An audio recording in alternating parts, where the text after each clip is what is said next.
I honestly thought getting the type of desk I would want would cost an arm and a leg, but really, it didn't. Make your workspace someplace where you are happy to spend lots of time. Put your trinkets, your Funko Pops, your posters, hang up everything, make it something that you are happy to spend a lot of time with. Because really, if your home workspace feels like work and someplace you don't want to be, you're not going to want to spend a lot of time there.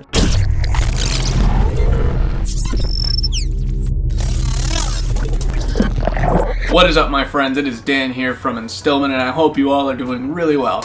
Today, after getting a bunch of requests, I'm going to be doing something a little bit different. I'm going to be showing you my home office space while also giving you some tips for setting up your own home workspace. Considering a lot of us are all stuck at home and have to work a lot from home now, I'm going to give you a few tips on how to set up your own space to make it yours and more comfortable to work in.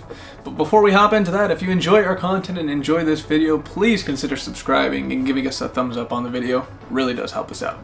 Now, without any further ado, let's take a look at my home office setup.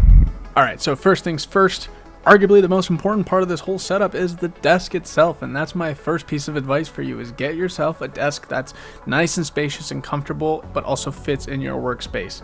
I honestly thought getting the type of desk I would want would cost an arm and a leg, but really, it didn't. It's just a basic 7-foot table from IKEA.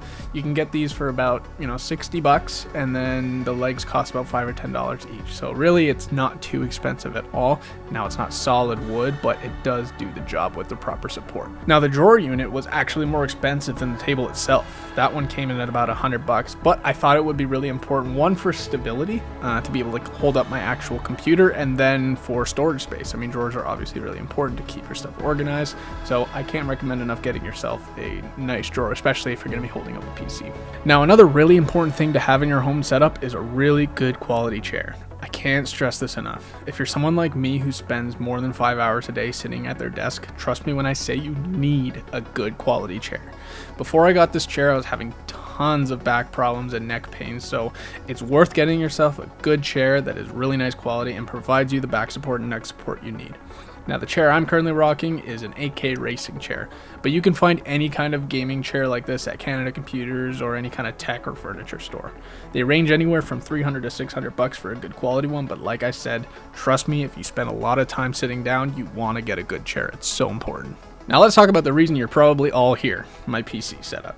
Now, I'm not going to go into specifics as to every single detail and spec about my computer, but if you are interested in knowing all of my components and all the specs, I will leave a link in the description with all of my PC components. Now, currently I'm running an AMD Ryzen 2700X, which is an awesome CPU. It's last generation's top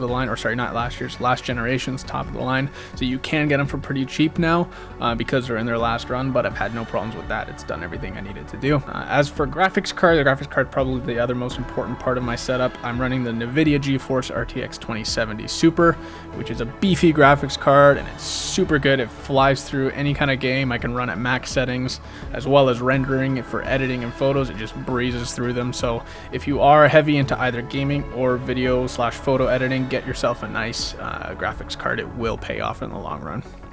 And as for RAM, I'm only currently running about 16 gigs, which has served me fine as of right now, but I definitely do want to upgrade. I'm looking into either 32 gigabytes or 64 gigabytes for those heavier After Effects work. If you do a lot of processing like renders or heavy graphics work, then you will need lots of RAM to be able to process that. And as you can see, as for the aesthetic I'm rocking, I'm going for a nice blue and red. Big Spider-Man fan, so I think the color works nicely, and at the center of my PC core is Spidey himself. And don't worry, he's not gonna melt. It's not that hot in there, and if it was, I would be able to tell very quickly. I think my computer would shut off before Spidey melts. So that's that.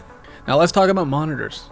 I have been running a dual monitor setup for many years now, and I can't recommend this enough for anybody. Literally anybody that has a computer, having two screens is so nice.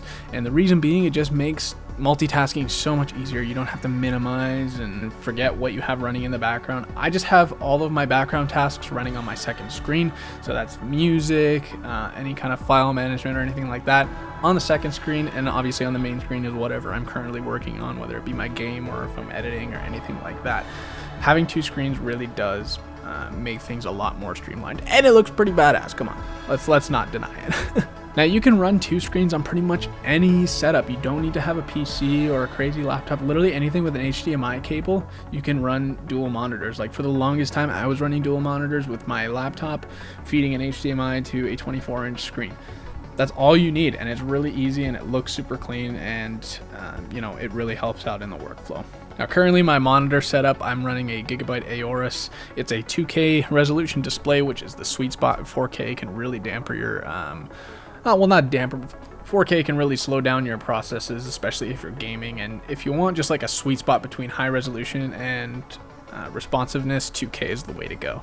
And lastly, personalize your desk in a way that makes you happy. Make your workspace someplace where you are happy to spend lots of time. Put your trinkets, your Funko Pops, your posters, hang up everything. Make it something that you are happy to spend a lot of time with. Because really, if your home workspace feels like work and someplace you don't want to be, you're not going to want to spend a lot of time there. And that is it. I hope you guys enjoyed this video, and I hope you got some ideas for setting up your own workspace. Remember, this should be a fun project that you enjoy making. I mean, your workspace should be a place that you want to spend a lot of time in. So invest some time, invest some money into it, and you'll be really, really pleased with the result. Now, if going forward you have any more questions that you need answered about what kind of tech to get, or you just want some advice, please let us know in the comments. We would be happy to get back to you. Now, until next time, this has been Dan, another episode of Instillment HQ. We will see you guys next time. Take care.